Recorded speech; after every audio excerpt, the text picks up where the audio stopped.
आज प्रधानमंत्री नरेंद्र मोदी के साथ सुप्रिया सुले के नेतृत्व में एनसीपी शरद पवार पार्टी के 8 सांसदों की मुलाकात हुई है।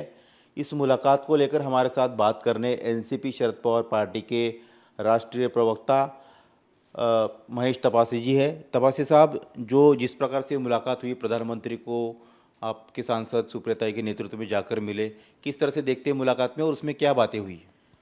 एनसीपी शरद पवार पार्टी के सांसद जो महाराष्ट्र का प्रतिनिधित्व करते हैं, वो ठाणे ग्रामीण से लेके विदर्भ के वर्धा जिले तक हमारा रीच है, वहाँ तक हमारे लोग हैं और महाराष्ट्र के सारे रेवेन्यू डिस्ट्रिक्ट्स में हमारा रिप्रेजेंटेशन बहुत अच्छी तरीके से है।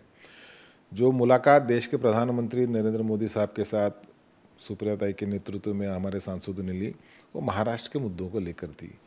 ये बैठक 3 दिन पहले लगभग तय हुई थी। फ्राइडे को वहाँ से कन्फर्मेशन आया कि सोमवार को आप आइए 11 बजे पार्लियामेंट हाउस के अंदर, जो प्रधानमंत्री का कार्यालय है उसके अंदर ये बैठक सुबह 11 बजे के आसपास थी। लगभग 20-1 मिनट की ये बैठक हुई और सभी सांसदों ने अपने अपने चुनाव क्षेत्र के अंदर जो समस्याएं हैं उसके ऊपर बात की। जो नवी मुंबई का इंटरनेशनल एयरपोर्ट है उसके ऊपर दीपा पाटिल का नाम देना चाहिए, मांग हुई। अमोल कोल्ले जी ने रेलवे के संदर्भ में मांग की, बजरंग सोनवणे जी ने पानी के संदर्भ में मांग की। और महाराष्ट्र से जो विषय जो हमारे सांसद हाउस में रखना चाह रहे थे, लेकिन क्योंकि हाउस नहीं चल रहा, हाउस में मंत्री उपस्थित नहीं है, हाउस में गृह मंत्री नहीं आ रहे, हाउस के संदर्भ में जो डेकोरम मतलब जो डिस्कशन होना चाहिए था वो डिस्कशन नहीं हो पा रहा। इसीलिए हमारे सब सांसदों को लग रहा था कि क्योंकि ये लास्ट हफ्ता है, इस हफ्ते में पार्लियामेंट शायद 13 तारीख को ख़त्म हो जाएगी, पार्लियामेंट का सेशन ख़त्म होगा, तो हमारे सांसदों को चाहिए था कि अपनी बात रखें, देश के प्रधानमंत्री से बात रखें। उसके संदर्भ में हमारी जो लीडर ऑफ द हाउस हैं सुप्रिया सुले, इन्होंने देश के प्रधानमंत्री से मुलाकात की और हमारे सभी सांसदों को लेके गए और महाराष्ट्र के संदर्भ में चाहे पानी का मसला हो, चाहे किसान कर्ज मुक्ति का मसला हो, ये 2-3 चीज़ों के ऊपर हमारे लोगों ने बात की। इस मुलाकात को लेकर मुख्य नज़र इस तरफ है कि क्या आपकी पार्टी शरद पवार साहब के एनसीपी परिसीमन जो बिल आने वाला है उसको लेकर क्या भूमिका लेने वाली है? क्या डायरेक्टली इनडायरेक्टली आप लोगों का इस परिसीमन बिल को सपोर्ट रहेगा? क्योंकि कई सारे मैंने नेताओं के आपके भी बयान सुने, उन्होंने कहा कि इस पर चर्चा होगी अगर ये जनहित में होगा, क्योंकि सरकार भी अपील कर रही है सभी दलों से कि ये जनहित से जुड़ा मुद्दा है और उसको राजनीति से ऊपर उठकर देखना चाहिए। देखिए, निश्चित रूप से मैं ये कहूँगा कि परिसीमन बिल जो पिछले लोकसभा के अधिवेशन में आया था उसको तो पूरी तरह से खारिज विपक्ष ने किया और सरकार के पास पर्याप्त आंकड़े भी नहीं थे। अभी तक सरकार मन नहीं बना पाई कि परिसीमन का बिल लाना है या नहीं लाना है, जो मौजूदा मॉनसून सत्र है उसमें लाना है या नहीं लाना है। अभी तक किसी प्रकार का जो ड्राफ्ट बिल जिसको बोलते हैं वो ड्राफ्ट बिल पार्लियामेंट में डिस्कशन के लिए नहीं आया। किसी भी पार्लियामेंटेरियन को, सांसद को ड्राफ्ट बिल पढ़ने के लिए भेजा नहीं गया। तो मुझे नहीं लगता कि परिसीमन का बिल शायद आएगा, अगले 2-3 दिन में आएगा। लेकिन जो FCRA बिल जो गवर्नमेंट ने प्रपोज किया उसके संदर्भ में हमारे पार्टी के कुछ ऑब्जेक्शंस हैं। जो मौजूदा बिल है उसके संदर्भ में वो तो बाईपास नहीं होना चाहिए। हमारी एनसीपी की मांग भी है कि उसको जॉइंट पार्लियामेंट्री कमेटी के लिए स्टडी के लिए भेजा जाए। जहाँ तक डीलिमिटेशन का सवाल है, डीलिमिटेशन का कोई प्रस्ताव या कोई चर्चा पार्लियामेंट में आज बिल्कुल नहीं है। पहले बिल आना चाहिए, बिल आने के बाद उसको इंडिया अलायंस के साथ में रखा जाएगा। इंडिया अलायंस के अंदर व्यापक रूप से चर्चा होगी और इंडिया अलायंस के संदर्भ में हमने अपनी भूमिका हमेशा से साफ की है कि हम इंडिया अलायंस ब्लॉक के साथ हैं।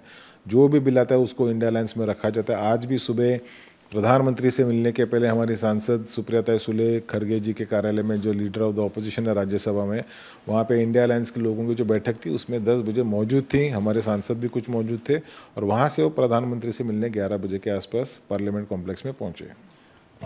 सरकार हो सकता है कि इस पार्लियामेंट में अगर इस सेशन में वो बिल नहीं लाता है तो आगे चलकर विशेष सत्र भी बुलाया जा सकता है और उसमें ये बिल लाया जा सकता है।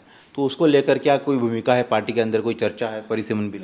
पहले तो हमारी स्वाभाविक रूप से एक ऐसी मांग है कि जो 2023 में महिला आरक्षण का बिल मंजूर किया गया उसको तुरंत ही आपने लागू कर देना चाहिए। उसको परिसीमन से जोड़ के रखना बिल्कुल गलत है, उसको परिसीमन से डीलिंग करना चाहिए। और वास्तविक रूप से अगर मोदी जी चाहते, अगर मोदी जी इस देश के बहनों के प्रति अगर उनकी कुछ सद्भावना होती तो मोदी जी 2024 के आम चुनाव में उस बिल को लागू कर चुके होते थे, लेकिन उन्होंने वो नहीं किया। अब 2029 का एक गाजर हमको दिखाया जा रहा है और उसको परिसीमन के साथ लिंकिंग किया जा रहा है। परिसीमन होगा नहीं होगा ये हम नहीं जानते, लेकिन महिला आरक्षण का जो बिल है वो पास हो चुका है। उसको आने वाले चुनाव में आप इमीडिएटली इम्प्लीमेंट कीजिए। अभी उत्तर प्रदेश के चुनाव आने वाले हैं और भी भूमिका थी कि अगर 50% सीटों की जो आपकी मांग है वो अगर पूरी की जाती है तो उस पर सोचा जा सकता है, विचार किया जा सकता है समाज। देखिए, बिल परिसीमन का बिल नहीं आया है। मैं आपको बात कर रहा हूँ महिला आरक्षण के बिल की। महिला आरक्षण का बिल मंजूर हो चुका है, लेकिन उसको लिंकिंग उसकी परिसीमन के साथ करने का एक पाप या गूढ़ षड्यंत्र देश की सरकार ने किया है। मैं आपको कह रहा हूँ कि अगर महिला आरक्षण आपको लागू करना है तो अभी यूपी के चुनाव आने वाले हैं और भी कुछ राज्यों के चुनाव आने वाले हैं। वहाँ पे आप महिला आरक्षण क्यों नहीं लागू करना चाह रहे हैं? वहाँ आप परिसीमन की क्यों राह देख रहे हैं? अगर मोदी जी महिलाओं को हमारी बहनों को अगर रिप्रेजेंटेशन देने की बात करते हैं तो वहीं पे इमीडिएटली आने वाले जो 3-4 राज्यों में चुनाव अगले साल या ये साल के आखिर में आने वाले हैं, पंजाब का भी शायद चुनाव आ सकता है और भी कुछ चुनाव आ सकते हैं, तो वहाँ पे इमीडिएटली आप ये महिला आरक्षण क्यों लागू नहीं करते? आप करके दिखाइए। आप परिसीमन की क्यों राह देख रहे हैं? आप देश कांग्रेस ने आपको ये सवाल पूछा था कि आप प्रधानमंत्री से मिलने जा रहे थे, तो उनको साफ साफ बताइए आप कि भाई आप परिसीमन को लेकर विरोध करेगी आपकी पार्टी। नहीं, परिसीमन को लेके एनसीपी का निश्चित रूप से इंडिया अलायंस के अंदर विरोध था। हमने सबने जमकर विरोध किया, दक्षिण के राज्यों ने भी विरोध किया। परिसीमन के बारे में किसी प्रकार की कोई चर्चा आज की बैठक में नहीं हुई। सरकार अभी तक अपना मन नहीं बना पा रही कि परिसीमन का विधेयक उनको लाना है इस सत्र में या नहीं लाना है।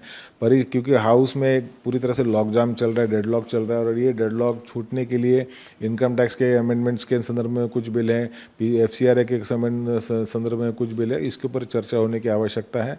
और परिसीमन के बारे में अभी तक सरकार किसी प्रकार का कोई ठोस आश्वासन नहीं दे पाई। एक चर्चा ये भी है कि आपकी पार्टी जो है परोक्ष रूप से भविष्य में जो है एनडीए का साथ दे सकती है, और उसके लिए एक फॉर्मूला भी बनाया जा रहा है कि एनसीपी दोनों मर्ज किया जाए, जिसके लिए सुनेत्रा पवार जी को चुनाव आयोग का नोटिस आना या फिर उनकी पार्टी की जो कलह है वो सामने आना। पार्टी की कमान शरद पवार साहब के हाथों रहेगी, दोनों पार्टियां मर्ज हो जाएगी। तो इस तरह के जो चर्चा है उसको लेकर क्या है?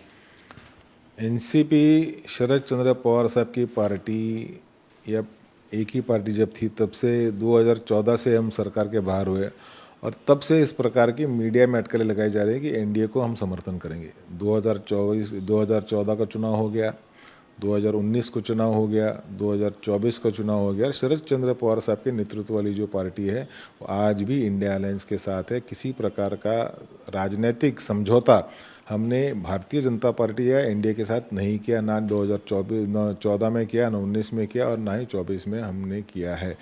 इसके लिए जो बातें की जा रही हैं वो एक मीडिया की बातें हैं। जब 2014 में कुछ नहीं हुआ तो 2024 में क्यों होगा? और जहाँ तक राजनीतिक रूप से एनसीपी के बंटवारे की बात थी, तो एनसीपी में अजीत दादा ने एक स्टैंड लिया, उस भूमिका ली, और उसके बाद अब काफ़ी सारा समय बीत चुका है। हमने अपनी पार्टी खड़ी कर ली है, लोकसभा में हमको यश मिला, अच्छा प्रतिसाद लोगों ने, हमारे महाराष्ट्र के लोगों ने हमको दिया। विधानसभा में हमको उतना बेनिफिट नहीं हुआ, लेकिन हमारे जिद्दोजहद चालू है। हम संविधान की रक्षा करने के लिए और पार्टी के अंदर नया कैडर खड़ा करने की हमारी जो कोशिश है, उसके अंदर हमारी सुप्रिया ताई हैं, हमारे रोहित पवार जी हैं, हमारे जयंत पाटिल साहब हैं, हमारे शशिकांत शिंदे साहब हैं, अच्छे रूप से काम कर रहे हैं। आपने देखा हाल ही में पिछले हफ्ते हमारे फ्रंटल ऑर्गेनाइजेशन के अंदर भी पूरी तरह से बदलाव हुआ है, और नया खून, नई विचारधारा, नए जोश के साथ नए बच्चों को हम जोड़ने का काम कर रहे हैं। शुक्रिया बात करने के लिए। ये थे महेश तपासे, पार्टी के मुख्य प्रवक्ता है, जिन्होंने पार्टी की भूमिका और आज की मुलाकात को लेकर पार्टी का स्टैंड क्या होगा ये बताया। कैमरामैन मिलिंद सालवे के साथ सचिन चौधरी, इंडिया टीवी, मुंबई।